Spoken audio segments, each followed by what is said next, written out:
Hele oradan bir çay ver ya. Şenur Hanım açma yapıyor. İzlerken içek. Efendim merhabalar. Şenur Hanım'dan açma tarifi izleyeceğiz. Şenur Hanım bizim için enfes, nefis bir açma yapacak efendim. Kendisi bu işte ustalaştı artık. Her fırsatta açma açıyor çünkü. Açma yaram derindir. Şu klasik YouTuber'lar gibi yapayım. Buyurun izleyelim efendim.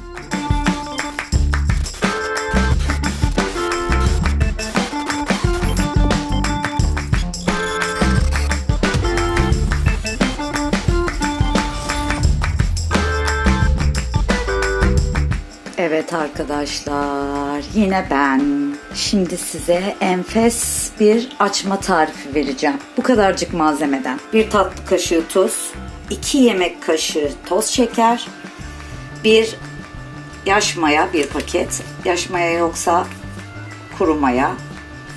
Ben koydum.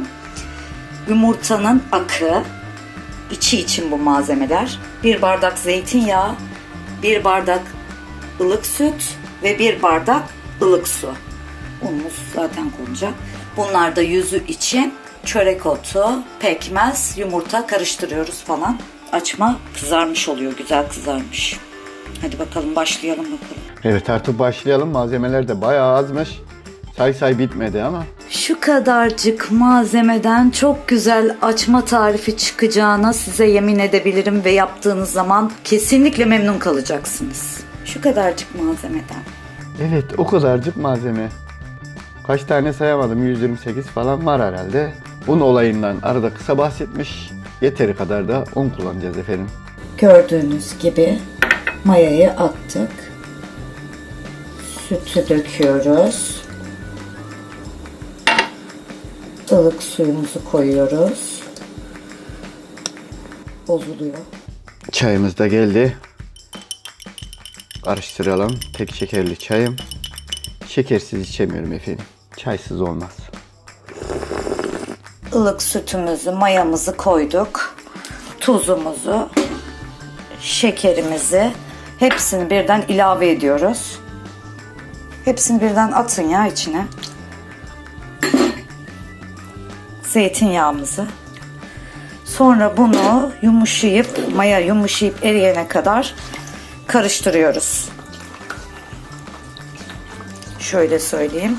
Yaş mayaysa zaten hemen erir de kuru maya biraz şey oluyor işte. Kuru maya biraz sıkıntılı oluyor. Zaten ilk malzemeyi onu koydu. Kuru maya leğenin dibine yapışmıştı. Onu ayırması gerekecek. Eliyle yapıyor. İsterseniz siz mikser, şunu bunu kullanabilirsiniz ama yavaş karıştırmakta fayda olduğunu söylüyor Şenur Hanım. Kaşıkla, çırpıcıyla da karıştırırsınız. Fark etmez. Ama yavaş yavaş çünkü unu ilave etmemiz lazım. Unu birden ilave etmeyeceğiz. Unu birden ilave etmeyeceğiz diyor ama birazdan nasıl ilave ettiğini zaten göreceğiz. Yoğurmaya başlıyoruz.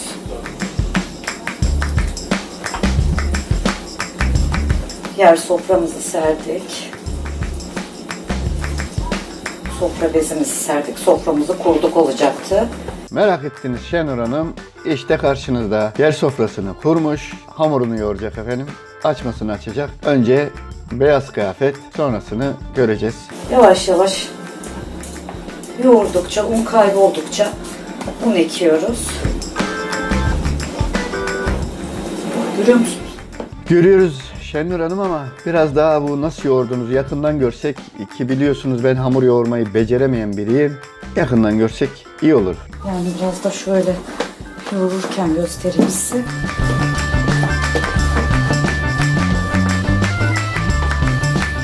Bir tepsilik açma yapıyorum.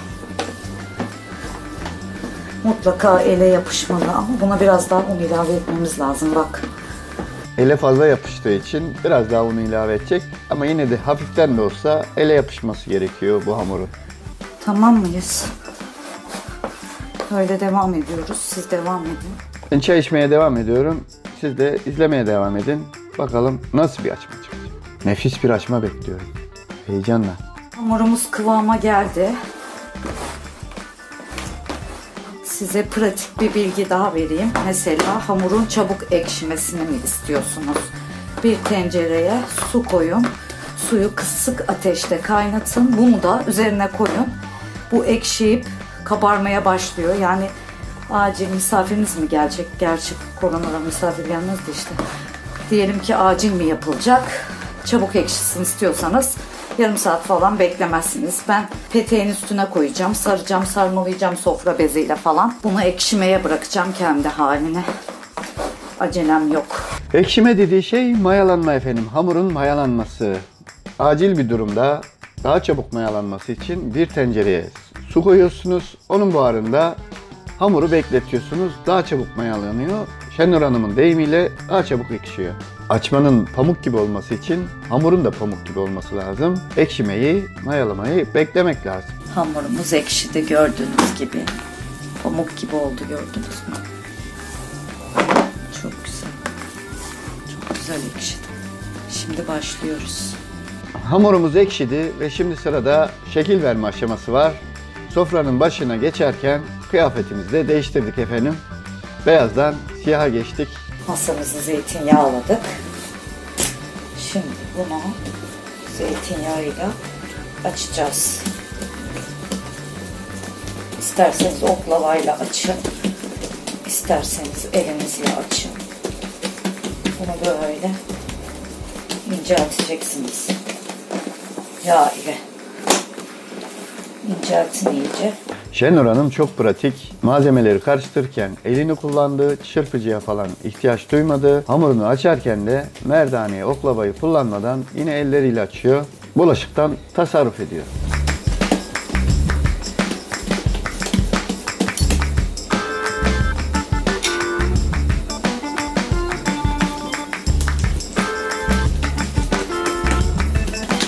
Tahta hamur sofrasının üstüne önce yağ sürmüştü. Hamur yapışmasın diye. Şimdi açtığı hamurun üstüne de yağ sürüyor. Bunu da yine elleriyle yapıyor.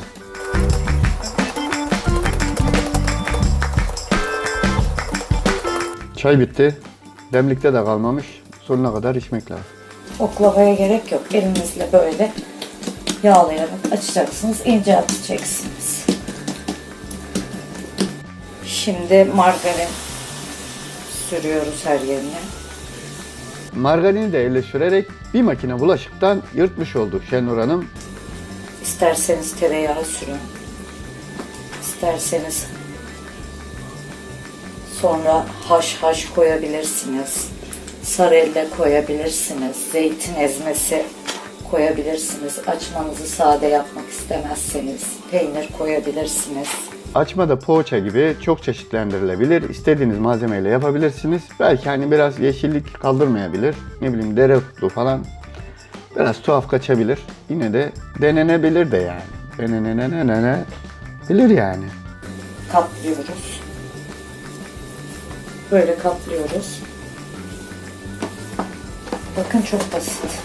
Şenur Hanım basit diyor ama yani ona basit çünkü defalarca yapmış, artık el ustalığı gelişmiş. Bu konuda benim gözümde çok büyüdü mesela. Daha işlemleri de bitmedi üstelik. Ay. Sonra bunu böyle kesiyoruz.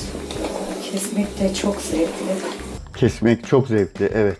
Böyle kesiyoruz. O kadar basit. İşte sonra tepsimizi yağlıyoruz. Açmanın yumuşaklığı, pamuk gibi olması zaten bol yağ kullanılmasından geliyor galiba. Harcında yağ vardı. Hamurun üstüne sürdük. Üstüne margarin ekledik. Şimdi bir de tepsiye yağ süreceğiz. Ama bu yağ açmaların tepsiye yapışmamasını sağlayacak. Şekil verme aşamasına geldik. Burayı biraz daha dikkatli izlemekte fayda var. Şenur Hanım kolaymış gibi anlatıyor ama yani. Tepsimizi yağladık. Şimdi bunu böyle yuvarlak yapıyoruz. Yok böyle değil. Pardon lan, böyle değil. Bunu ne yapıyoruz biliyor musun? Bunu böyle üst üste katlıyoruz. Dur bir dahaki seferinde göstereyim. Evet, Şenur Hanım da karıştırdı. Nazar değdirdim galiba. Neyse, ben biraz sussam iyi olacak. İzleyelim nasıl katlanması gerektiğini öğrenelim. Bunu böyle katlıyoruz. Böyle çeviriyoruz. Elinizde hamur böyle yapışık gibi olacak. 4 kat gibi gözüküyor. Son uçlarını düğümlüyor galiba yani. Gemici halatı gibi bir şey oldu bu. Burayı hızlandırsa keşke. Şekillendirme işlemi bitti. Sırada üstünü süslemesi var. Şenur Hanım bunu pekmezli yapacak. Onun için yumurta sarısına biraz pekmez ekleyecek. Sonra bunu karıştırıp açmaların üstüne sürecek. Yani öyle tahmin ediyorum. İçime öyle doğdu. Yoksa nereden bileceğim ben? Üzeri için yumurtamızın sarısını koyuyoruz. Pekmez koyuyoruz biraz. Kırmızılık versin diye. Karıştırıyoruz.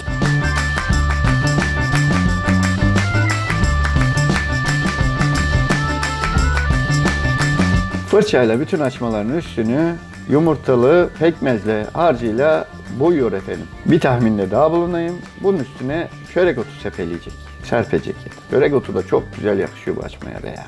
Bence buraları da hızlandırsam iyi olacak değil mi Şenur Hanım?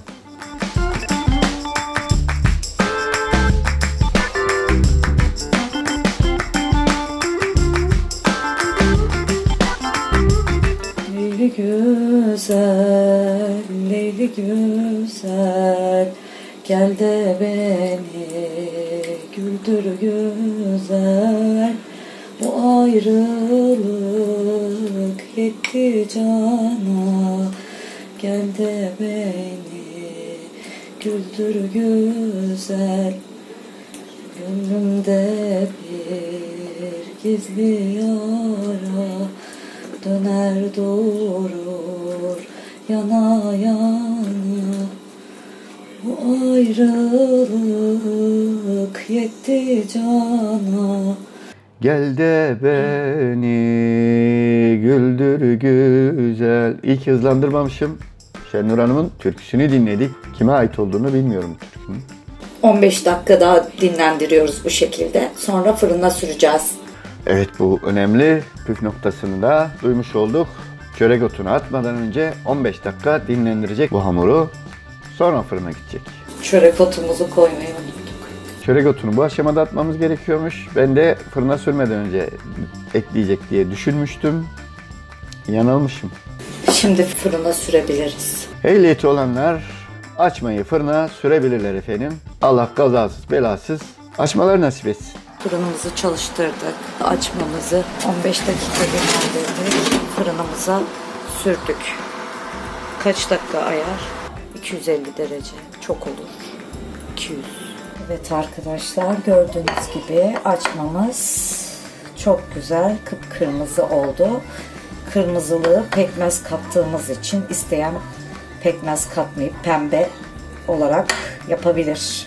Nihayet açmalarımız pişti. Efendim pekmezli olduğu için kıpkırmızı böyle kızarmış ama kendi pamuk gibi açmalarımız oldu. Şimdi Şenur Hanım ev ahalisine bunu denettirecek. Kendi de deneyecek. Bakalım sonuç neymiş, onlardan dinleyelim. Evet arkadaşlar, şimdi açmayı pamuk gibi olduğunu size göstermek için bölüyorum. Evet Ekremciğim, senden yorum almak istiyorum. Sence nasıl? Güzel. Beğendin mi? Çok. Teşekkür ediyorum. Afiyet olsun aşkım. Oralara dökme, dökmüşsün. Yeme sırası bende. Evet arkadaşlar, hadi bana afiyet olsun. Efendim geldik bir tarifin sonuna. Elinize kolunuza sağlık Şenur Hanım. Elleriniz dert görmesin. Görüşmek üzere. Hoşça kalın.